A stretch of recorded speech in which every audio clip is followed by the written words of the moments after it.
1909-10, 21 November 2020, 1915-02. So 21 November 2020, 1916, 21 November 2020, 1932. Iwona-ke amathawa la.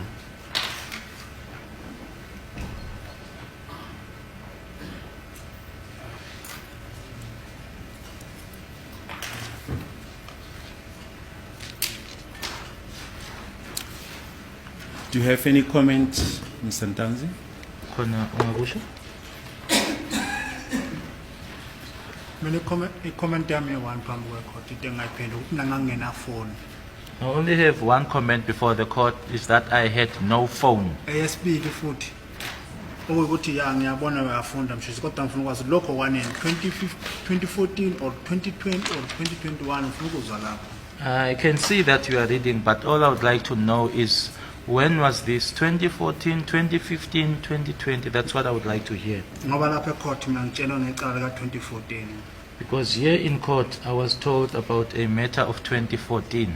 Yes, but Mr. Ntanzi, you've been reading out the dates. Kodwa ama-date siyawafunda Mnumzane Ntanzi. Hayi 2014. But not 2014. Yes, we've been reading the dates in 2020. Sifunda ke ama-dates ku-2020. Yebo ngiyazi ifoni yami shithi ngo-2020 kwakuyikushona kukasenzo lokho engibhekene nakho phambi kwenkosi enkantolo. Does that now mean that 2020 was that now the time when Senzo passed away? No. Is that what I'm facing now? No, Mr. 97605. Base kuthi ke kwangalelo langa lodwa 1747 ama seconds awu 59 inamba yakho u060 9016890 yathumela ke uPCM ukuba please call me kwinamba kamjiyako eku0790397605. Do you have any comments so far? Ukhona ngakusho? Mina impendulo yami eyi-1 mina eyamfoni yathathwa ngamaphoyisa mhlangibosha ayihanjanga icishiwe yahanje ivuliwe yangifonela. I have only one response, my lord.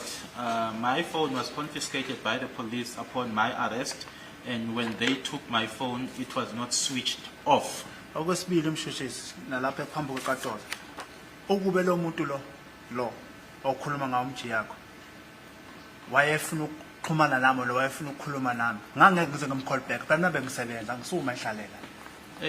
And secondly, my lord, if this person Mjiyako wanted to speak to me, my lord, I would not have said, hey, please call me. I would have made direct contact, my lord. I was gainfully employed. I was not just sitting around at home.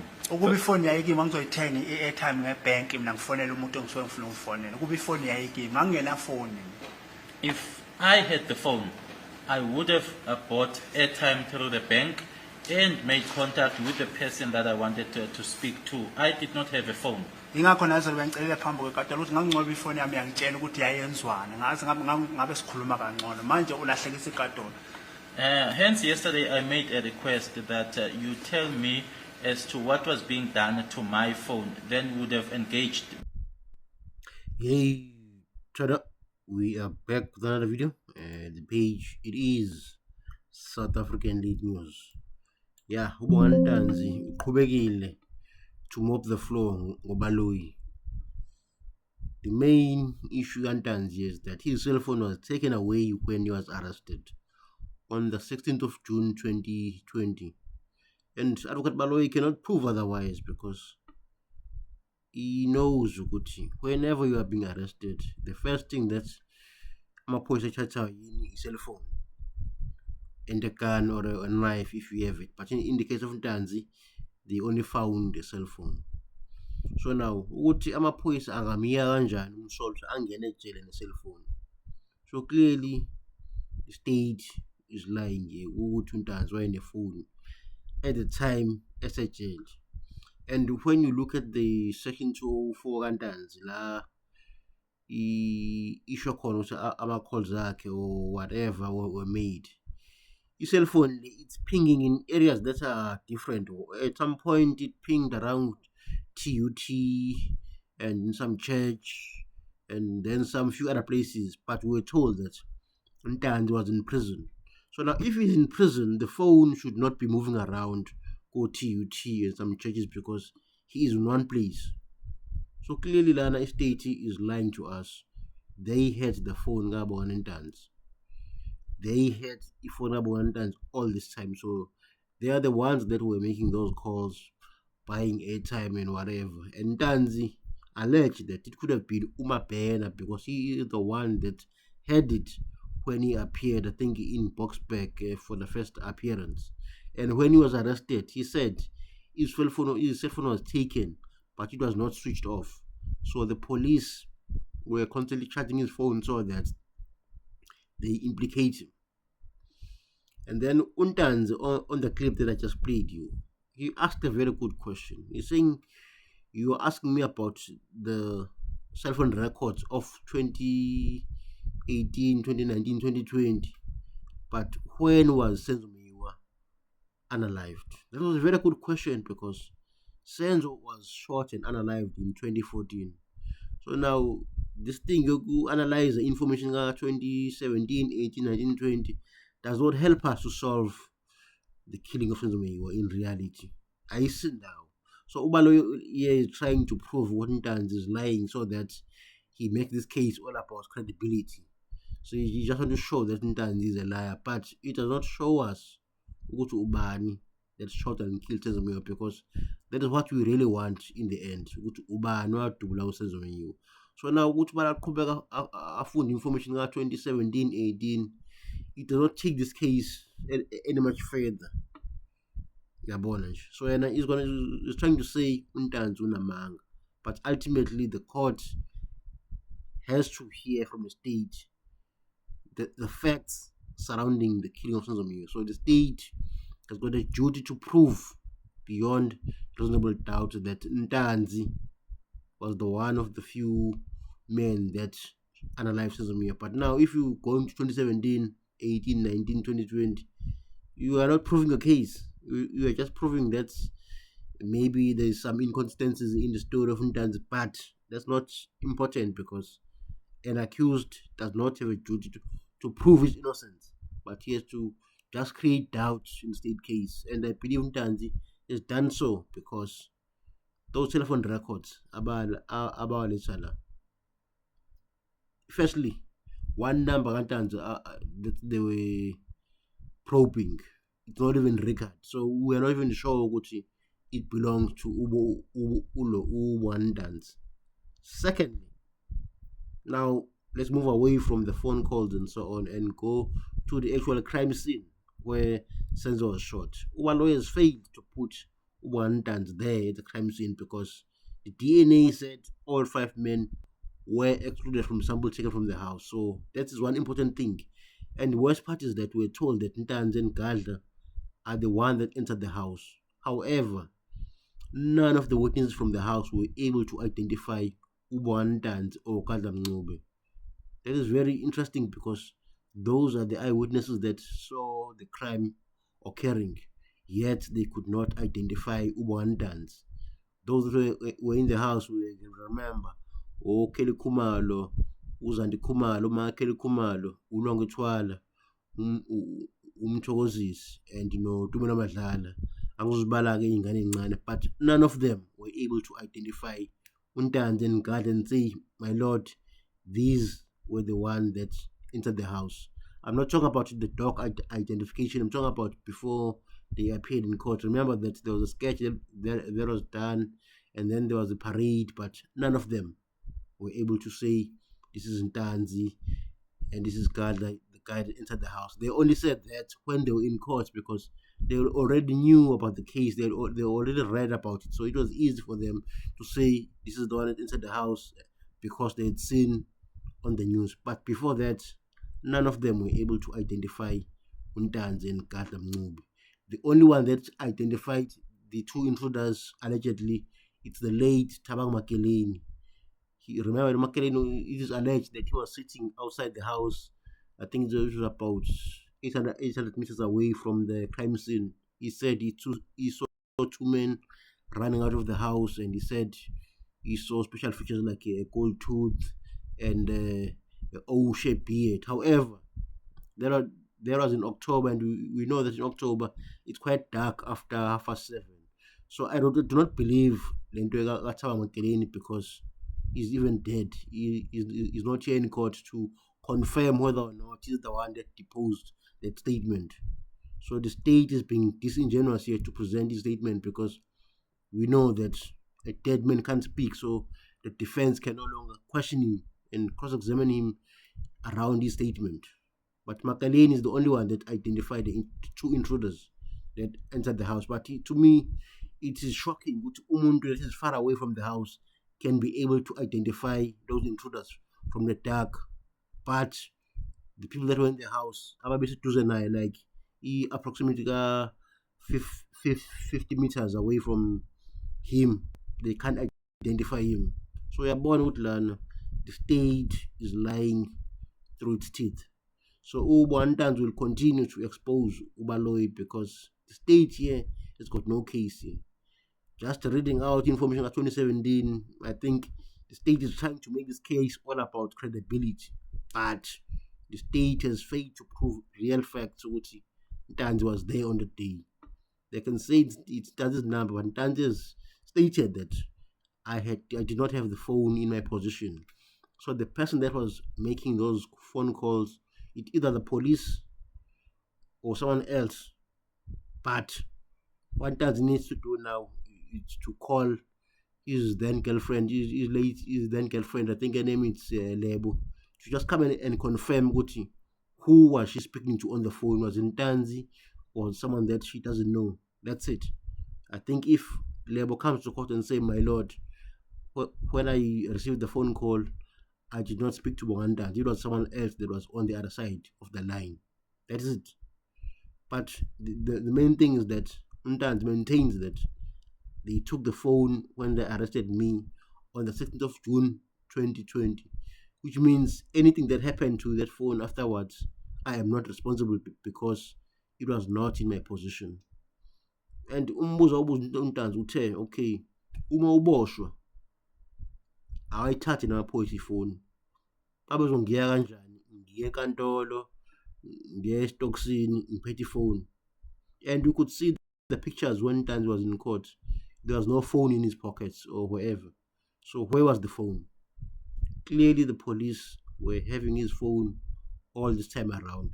So abasuke nje uqamba mangala because into abayishoyo ayikho. And this judge again, I was listening to him today, yesterday, fighting with Ramasopili. He does not act as a judge.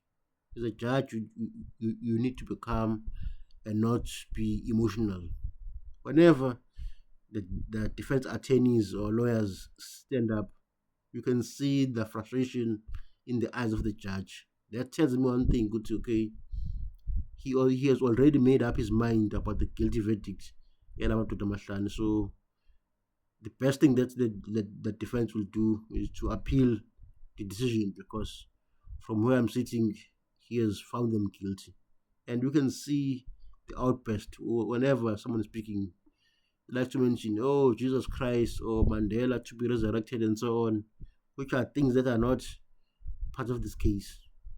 But ultimately, I think Ntanzi, what he needs to do now is just to maintain his composure until he's done with Advocate Baloyi, and then bring some witnesses that will further push his case.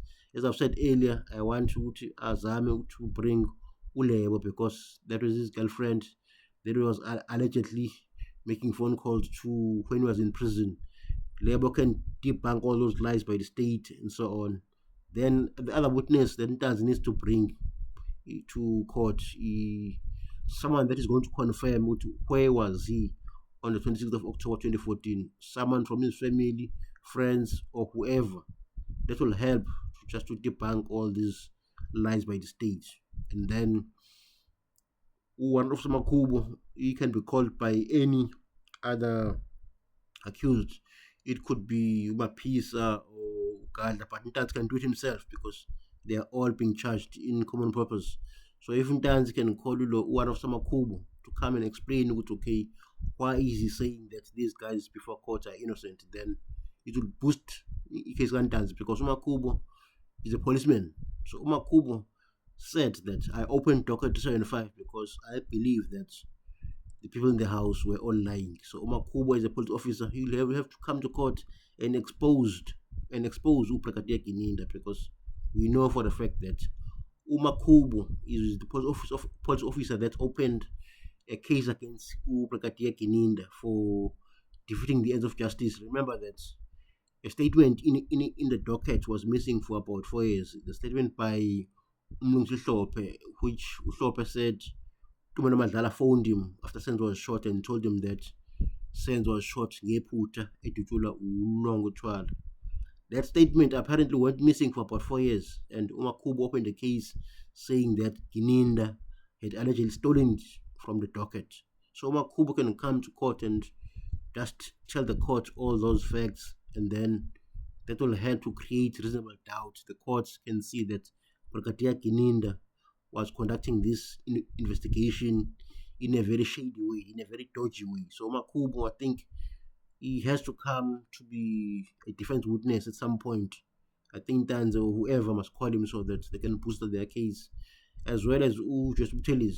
Remember that I played a video where Usiabonga Mia exposed Brigadier Gininda in the state. In that video, he said Utelis even lost her job because she had opened docket 275 with Makubo. So I think Utelis Nai will also help the defense to put their case, because she's also the part of the people that opened docket 275 alongside Makubo.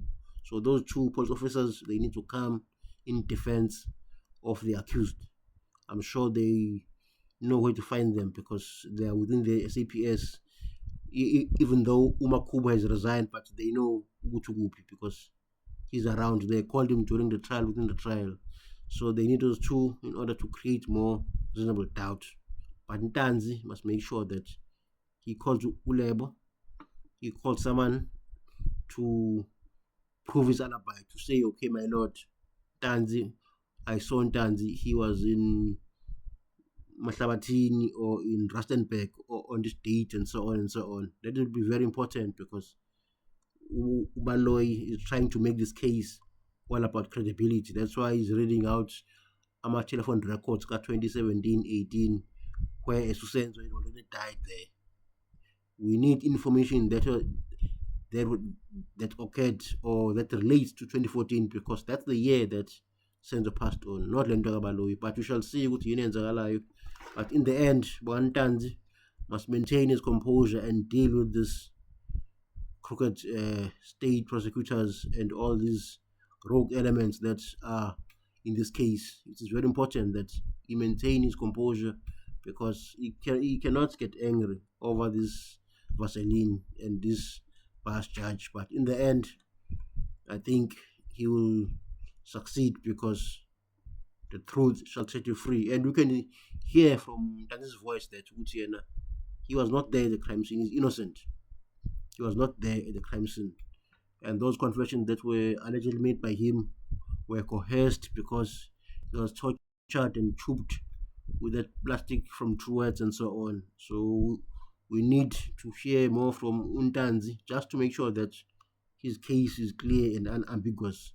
But as for the state, they still have the duty to prove the case beyond reasonable doubt, and so far I think they have failed because they are relying more or mostly on information that was taken from 2017, 2018 and 2020.